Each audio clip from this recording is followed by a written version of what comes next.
암호화폐 커뮤니티 XRP 7월 폭등 전망. 자, 내용을 보니까요. 암호화폐 시장이 회복세를 보이는 가운데 암호화폐 커뮤니티는 리플의 XRP가 7월 한 달 동안 급등을 할 것이란 기대를 나타냈다. XRP의 7월 말 가격 예측 투표에는 3,200명 이상 참여했다. 암호화폐 시장 데이터 플랫폼 코인 마켓갑의 가격 예측의 코너 이용자들이 약 3,200명 이상 참여했는데 이들의 평균 전망치는 현재 가격에 비해 470% 이상 높은 수준이다. 핀볼드는 암호화폐 커뮤니티가 XRP에 대해 이처럼 강세 전망을 보이는 것이 XRP의 발행사인 리플이 미국 증권거래위원회 SEC와의 소송전에서 승리할 것이라는 기대 때문인 것으로 분석했다. 자, 그러면서 리플 상승세, SEC 소송 결과 곧 발표된다. 전망. 핵심 쟁점 치닫는 리플, 그리고 SEC 소송, 호재 될까? 업계가 촉각이다. 가상자산 시장에 명운을 졌다고 표현을 하고 있는데요. 전체 SEC와의 리플의 소송은 가상자산, 암호화폐 업계 판도에 큰 제도와 규격의 틀을 짜는 부분이겠죠. 암호화폐 리플의 소송의 핵심 쟁점을 향해 치닫고 있다. SEC 주요 인사의 발언 공개 여부에 맞춰 법원이 판결을 내릴 것으로 보여 가상자산의 증권성 범위도 윤곽을 드러낼 전망이다. IPO 이 부분이 중요하겠죠? 외신에 따르면 윌리엄 휘머니 전 SEC 기업금융국 국장의 연설 내용이 조만간 공개될 것으로 보인다. 이에 따라 수일 내에 판결이 나올 수도 있다는 전망이다. 리플 소송을 맡고 있는 사라네폰 판사가 SEC에 이메일을 공개하라는 명령에 SEC가 제기한 항소 결과다. 이더리움은 증권, 연설 내용 공개 여부 등 판결 임박 전망. 리플 커뮤니티의 변호사인 제레미 호그는 최근 자신의 트위터를 통해 오는 10일까지 관련 판결이 나올 것으로 예상했다. 다만 원고인 미국 SEC가 계속 소송을 지연시켜 판결이 늦어질 가능성도 배제할 수 없는 상황이다. SEC와 CFTC의 관할권 싸움이다. 게리 겐슬러 증권성 사수의 안가림. CFTC가 권한 확대 법안 발의하고 소송 합의된 관할권 싸움에 영향이 없다. 미 의회도 CFTC에 힘을 실는 모양새이다. 미 상원의원인 길리브랜드와 신시아 럼비스는 CFTC의 권한을 확대하는 가상자산 규제 법안을 내놓은 바 있다. 자, 일각에서는 국제송금 프로젝트인 리플이 메타버스 플랫폼으로 역할이 확장되면서 탈중앙성이 부각될 것이라는 의견도 나온다. 리플은 은행들이 국제송금에서 겪는 문제점을 해결하기 위해 만들어진 코인이다. 최근 리플은 메타버스 기업 플러프월드와 손잡고 NFT를 발행 매매할 수 있는 플랫폼을 구축한다고 밝혔다. 다만 소송 자료를 간소해달라는 SEC의 요구를 리플랩스가 받아들이면서 소송이 합의로 끝날 가능성도 제기된다. 자, 그러면서 미디어에서 소송 결과 이 부분에 대해서 계속해서 언급이 되고 있는 부분입니다. 자, 하루속히 SEC와의 소송이 합의로 그리고 좋은 결과로 끝나기를 바랍니다. 그래야 전체 블록체인과 크립토, 암호화폐 판이 짜여지는 그 순간이니까요. 리플의 현재 가격 449원. 자, 떨어졌다가 현재 반등이 나오고 있어요. 400원대 초반대까지 떨어졌죠? 그리고 나서 450원 구간까지 반등이 나오고 있는 모습입니다. 리플 전 CTO 보유 XRP 소진 임박 3천만 개 남았다. 제드 맥케얼랩의 물량이 곧 종식된다는 소식이 계속해서 확인이 되고 있죠. 제드 발란스인데요. 자, 리얼타임 실시간으로 2630만 XRP밖에 안 남았어요. 자, 이제 5일 또는 5일 기준으로 470만 계속해서 470만 XRP를 매도하고 있습니다. 5일이면 7월 15일 기준이면 종식된다는 소식이 곧 언급이 될 것 같아요. 자, 그래서 SEC와의 소송과의 그런 부분이 첫 번째로 가장 중요하겠죠. 그 다음 그거에 맞춰서 제드 발란스가 0으로 종식이 되면서 그리고 시장이 안정화를 좀 취하게 되면서 그리고 우리 리플과 XRP는 소송 이후에도 ODL 볼륨이 8배 이상 성장을 하면서 폭발적으로 인프라는 끊임없이 펀더멘탈은 확장하고 각국의 중앙은행들과 그리고 송금 기업과 끊임없이 파트너십을 만들어가면서 인프라는 확장해 나가고 있다는 부분을 여러분들은 알고 계시죠? 자, 피델리티 매크로 총괄이 비트코인과 이더리움의 가격이 너무 싸다라는 부분을 언급하고 있어요. 글로벌 매크로 부분 총괄인 주리엔 티머가 비트코인의 가격 대비 비트코인의 네트워크 가치가 2013년 수준으로 떨어졌다.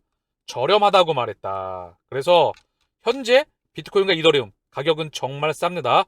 더불어 리플도 본래 펀더멘털 대비 의도적으로 아주 강하게 눌려있죠. 본래 가치와 괴리가 상당히 큰 그런 국면에 있습니다. 블록체인의 대중화는 아무도 블록체인인지 모를 때 이뤄진다. 자, 코인데스 코리아는 미국 텍사스 호스트에 열리는 컨센서스 2022에 현지 특별 취재팀을 보내 생생한 현장 소식을 전달합니다. 찰스 호스킷은 까르다노 창신하는 미국 텍사스 오스틴 현장에서 인터뷰에서 이렇게 말했다. 자, 블록체인의 대중화는 아무도 블록체인인지 모를 때 이루어집니다. CBDC가 뭔지, 중앙은행 디지털 통화가 뭔지, 리플이 뭔지, 블록체인이 뭔지, 4차 산업이 뭔지, 자, 인공지능과 블록체인과 전 세계의 그런 패러다임이 어떻게 바뀌어나가는지 대중은 알지 모릅니다. 못합니다. 그래서 그 부분에 대해서 정확한 인지를 하고 계신 여러분들은 분명히 목적지에 도달하리라 생각합니다. 미국 투자자 6개월 내 비트코인 38,000달러 회복 낙관한다. 비트코인 3년 후에서 5년 후 달러보다 안정자산 될 것. 자, 그래서 미 여론조사 업체 모닝컨서스트가 서베이에 따르면 미 암호화폐 보유자들 중 다수가 6개월 내 비트코인이 38,000달러까지 회복할 것으로 낙관했다. 자, 거듭 언급드리지만 며칠 전까지 10개, 100개 미디어에서 95개에 가까운 미디어가 안 좋은 소식을 전했죠. 그리고 최근에 약간의 좋은 소식들이 나오고 있어요. 자, 그러면서 대중과 우리 투자자들의 마음을 오락가락하게 만드는 거예요. 그래서 헷갈리게 만들어서 투자를 어렵게 만든다는 부분이죠. 본인의 리서치, R&D에 기반해서 연구 기반에 기반한 확신, 펀더멘털의 확신이 있다고 한다면 그 가치를 본인이 인정한다고 한다면 확신한다고 한다면 여유자금으로 장기로 그렇게 저축으로 대응한다고 한다면 반드시 좋은 결과로 이루어지리라 생각합니다. 왜냐하면 이 시장은 이제 시작하기 때문에 그 부분을 잊지 마십시오. 아직 암호화폐의 전체 총 시가총액이 마이크로소프트 또는 애플 하나에 미치지 못합니다. 즉, 이 시장은 100배 이상 커진다는 부분을 명확하게 다시 한번 인지하시길 바랍니다. 미 연준 부의장 테라 사태 예를 들며 암호화폐 규제가 중요하다. 자, 시간의 차이가 발생하지만 연준의 ISO 20022 그 뒤에는 연준이 있습니다. 자, 그래서 레이널 브레이너드 연준 부의장이 암호화폐 산업에 대한 규제 필요성을 공개 촉구했다. 암호화폐 생태계가 너무 많이 상호 연결되고 커져서 광범위한 금융 시스템의 안정성에 위협을 가하기 전에 지금 가상 금융 시스템에 대한 건전한 규제를 구축하는 것이 중요하다고 강조했다.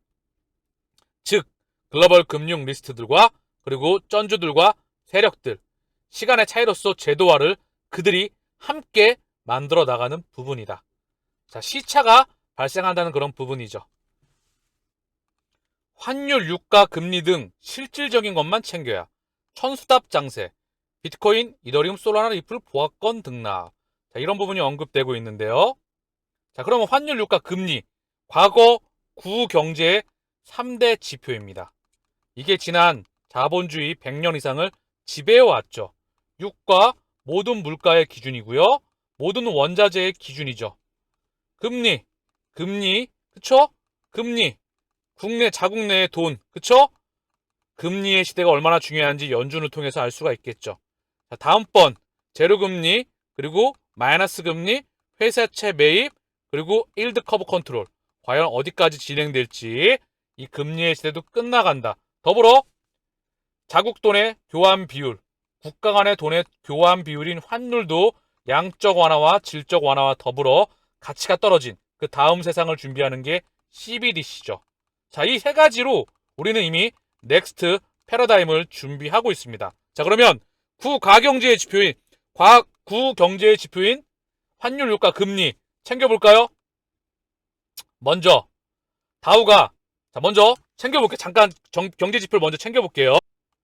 현재 원달러 환율 달러 인덱스가 106.82 고점을 찍고 살짝 내려왔다. 그러나 중요한 건 초초초 10년 내 고점을 뚫고 슈팅이 나오고 제대로 된 강세에 있다.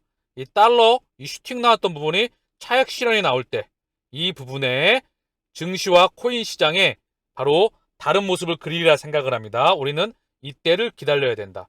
무작정 올라가는 건 없어요. 달러 인덱스 완전히 슈팅이 나왔죠? 그쵸? 요 슈팅 나왔던 부분이 되돌려질 때 달러는 현재 초강세. 자, 그리고 더불어 미 국채 금리입니다.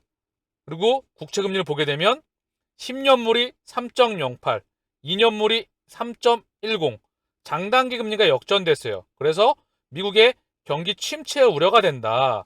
미 국채 2년물은 연준의 정책 금리를 유추하게 되고요. 미 국채 10년은 경제 성장률을 반영합니다. 중요한 건 미국 FOMC가 긴축의 속도를 가파르게 오르니까 당연히 국채 2년물은 올라가고 경제 성장률은 우려가 되니까 떨어지죠. 자, 그러면 은행들은 대출물을 조일 수밖에 없겠죠. 그러면 경제가 빠그러지겠죠. 이때 다시 연준이 어떠한 흐름을 보일지. 언론에서 미디어에서 FOMC 회의록에서는 물가 상승률 2%를 억제하기 위해서 경기 일시적으로 포기할 거라는 언급을 했죠. 저는 그게 쉽지 않다고 생각을 합니다. 2008년도에 그 부분은 끊임없이 증명이 되었어요. 고용지표는 예측치와 부합하면서 나왔습니다. 그쵸? 고용과 증시와 실물경제와 그리고 이런 모든 부분들을 모니터링 한다고 계속해서 언급을 하고 있죠. 2008년도 이후에. 그렇기 때문에 다른 세상으로 가고 있는 부분이다. 자, WTI 유가 104.79 고점을 찍고 살짝 내려와 있어요. 120달러 찍고 내려와 있다. 내려왔던 부분이 사실 차익 실현 물량이겠죠. 이 WTI는요, 원유에 대한 펀더멘탈도 있고요. 뭐 리그수도 있고 생산과 공급 수요가 그런 부분도 있는데, 그리고 이 WTI 유가에 투자하는 북해산 브렌트유에 투자하는 중동산 두바이유에 투자하는 그런 투자자들도 있습니다. 상당히 단기적인 가격 흐름에 중요한 영향을 미치죠. 그리고 또 언론에서 말하기로는 경기 침체에 대한 우려로 빠진 거야. 그 명분으로 주가 차익 실현을 한 거니까요. 사실 갖다 붙이기 나름이다. 고점 대비 차익 실현 물량이 살짝 나와 있다. 그리고 원달러 환율 1,300억 신흥국 통화는 거의 10년간의 사상 최대 약세에 있다. 주식과 코인도 같은 그림을 그리고 있죠. 그렇기 때문에 달러의 초강세의 차익 실현 물량이 나올 때 바로 신흥국 통화 원화와 그리고 주가와 그리고 코인 시장, 크립토 시장의 다른 흐름을 보일 거라 생각을 합니다. 우리가 환율, 유가, 금리를 통해서 지금 매크로를 살펴보았어요. 이미 고점 대비 미국 나스닥이 35% 빠졌다. 비트코인 고점 대비 70% 가까이 빠졌다. 피델리티에서 너무나 싸다라는 언급을 하죠. 즉, 이 시장은 100배 이상 커지기 때문에 가격이 빠질 때마다, 지금 같은 경우에 바닥에서 길 때마다 여유자금으로 정말 매입하기에 좋은 시기라 생각이 듭니다. 간밤에 다우가 0.15, 나스닥이 0.12 상승했고요. S&P가 0.08. 강보합과 약보합거를 혼조세를 보였다. 고용지표는 예상치에 부합하는 흐름이 나왔다. 자, 그래서 나스닥 5일째 상승하고 있다. 미 고용지표 속 1% 안팎 상승세. 자, 나스닥이 5일째 동안 상승할 때, 자, 보면은요, 미국의 나스닥을 잠시 보면은요, 나스닥이 현재 보면 5거래일 연속 상승했죠. 근데 이 5거래일 동안 시장에 온통 망할 것 같다는 5거래일 이상, 한 8거래일, 9거래일 시장이 공포가 엄청나게 드리웠죠. 그러나 결국 그때 바닥인 경우가 상당히 많습니다. 물론 바닥을 단언할 수는 없어요. 그러나 늘 반등이 나왔다. 고점 대비 많이 빠졌던 게 이미 핵심이다. 2008년도 시스템 리스크로 갔었을 글로벌 금융위기를 제외하고는 가장 큰 폭의 나스닥의 하락폭이었다. 이 부분을 인지하시길 바라고요. 더불어 러시아를 스위프트에서 제외했었죠. 그런데 러시아 루블화가 바로 5년 내 사상 최대치를 찍고 살짝 빠져있다. 3년 내 사상 최대치 3개월 고점을 찍고 살짝 차익 실현 물량이 나와 있다. 자, 다른 G1, G2가 아닌 G7과 브렉스 그리고 G20에 이제는 춘추 전국 시대로 들어가고 있습니다. 미국이 국제경찰국가 지위를 포기한 지는 이미 오래입니다. 달러가 100년 이상의 지위권을 누려왔죠. 다음번 그때 시그널을 살펴볼 수 있도록 하고요. 그 시그널의 중심엔 리플과 XRP가 브릿지 연결 통화로서 중심에 있다는 부분을 다시 한번 인지하시길 바라면서 오늘 방송은